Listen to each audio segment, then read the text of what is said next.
Ser ou não ser? Pergunta o príncipe no 9º item que eu destaco. Qual é o sentido de ser ou não ser? O verbo to be, vocês sabem que em inglês pode ser tudo. Pintar, serzir, remendar, bordar, adicionar. O verbo to be é o primeiro e único verbo que os professores de inglês ensinam a vida inteira na escola. Porque ser ou não ser pode ser traduzido, como fazem alguns tradutores recentes, por existir ou não existir. Cada época diz uma leitura. O próprio Hamlet dá uma pista ao dizer a Horácio que ele entregaria de bom grado seu coração a um homem que fosse senhor das suas emoções. Porque uma pessoa passional é uma pessoa perigosa. Domínio de si. A pessoa que tem domínio de si, pensa o príncipe, é a pessoa que jamais se ofenderá. Como eu já disse em sala de aula várias vezes, eu só posso me ofender se eu não me conhecer.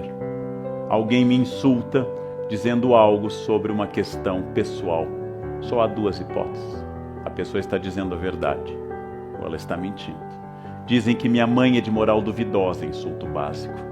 Eu reflito sobre a biografia da minha mãe e não constato na biografia dela nenhuma indicação de que ela tenha tido moral duvidosa. Pelo contrário, sua aparência nas fotos, nunca sorrindo, é de alguém que foi fiel a vida inteira a um único marido.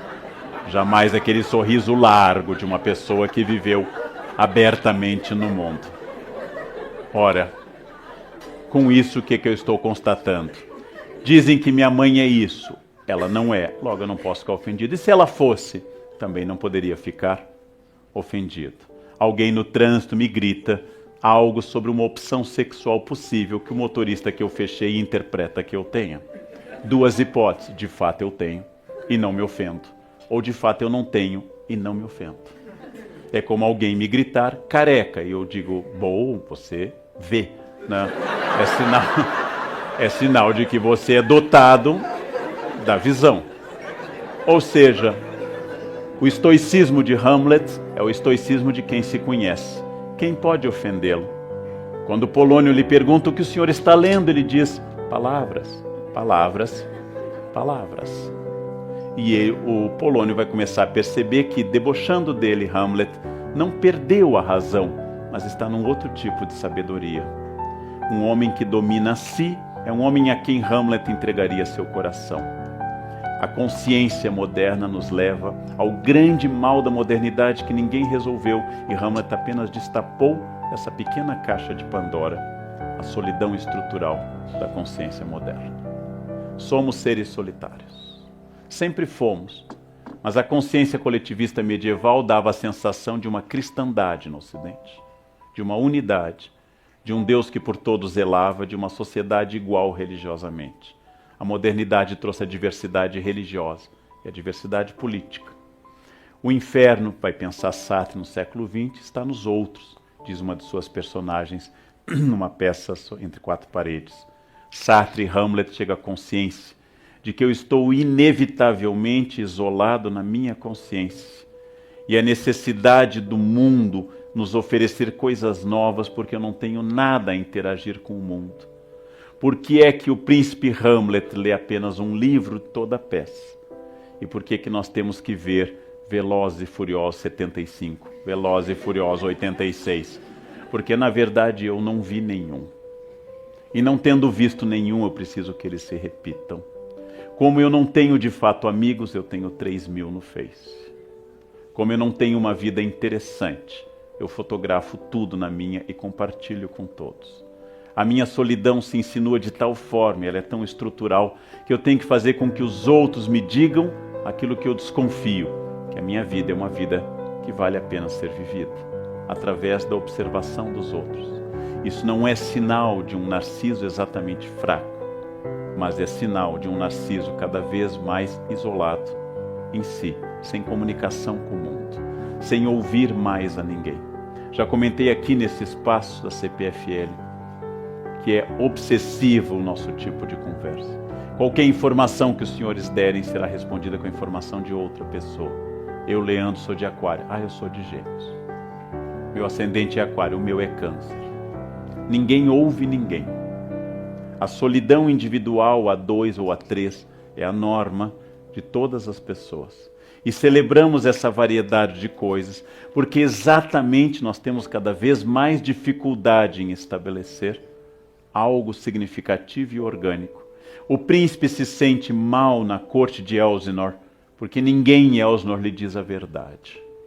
Todos em Elsinor dizem a personagem, Polônio, seu tio Cláudio, sua mãe, sua ex-namorada, seus falsos amigos Rosencrantz e Guildenstern. Todos dizem o que deve ser dito. Todos dizem o que é usual e ninguém está presente naquilo que fala. O príncipe é extraordinariamente consciente. E sendo consciente, o príncipe vai pensar seguidamente, mas o que eu faço de fato com a minha vida? E como viver uma vida que seja orgânica, se todos os valores estão esgarçados? Depois de falar por milhares e milhares de palavras, quando ele morre longamente numa cena trágica, morrem 8 pessoas na peça Hamlet, e o Hamlet é o último a falecer nos braços do amigo, Hamlet diz a sua última frase, o resto é silêncio. Porque depois dele ter dito tudo que é possível dizer, Hamlet não precisa dizer mais nada, porque agora o resto é silêncio. O que Hamlet parece dialogar conosco é que se as dores que nós inventamos, dores financeiras, dores físicas, dores de problemas familiares, fossem o disfarce de uma grande dor maior. A dor que nós não conseguimos nominar, por isso estabelecemos dores laterais, por isso estabelecemos que eu esteja bem ou não naquele dia. Hamlet diz exatamente que esta dor nasce do fato de que todos naquela peça, em quase 4.500 versos, estão dizendo a ele o que ele deve ou não deve ouvir, e não exatamente o que as coisas são. Hamlet objetivamente está olhando para o mundo e dizendo: quando é que haverá alguém que vai me dizer o que as coisas são? Quando alguém parará de dizer o que deve ser? Quando alguém parará de colocar fantasias? De beber muito, ele reclama da bebedeira da corte, de disfarçar sua dor. Quando alguém começará a estar presente naquilo que fala? Quando as pessoas começarão a ser e deixarão de não ser? Esta é uma pergunta muito dura de ser respondida. E como ela é muito dura, a maior parte de nós prefere não respondê-la. Como nós falamos muito, é provável que nós falemos muito, e todo instante, ao celular, no WhatsApp, porque nós não temos mais nada a dizer. E não tendo nada a dizer, eu preencho esse vazio insuportável com falas constantes. Hamlet nos convida a olhar, essa é uma cena que não está prevista na peça, mas assim foi interpretada desde o século XVII, a olhar para uma caveira. Ele faz o seu monólogo olhando para uma caveira. E perguntar decididamente, diante da morte inevitável, quem é que eu sou de verdade, quando os outros que eu acho, que me julgam pelo que eu devo ser, tiverem desaparecido.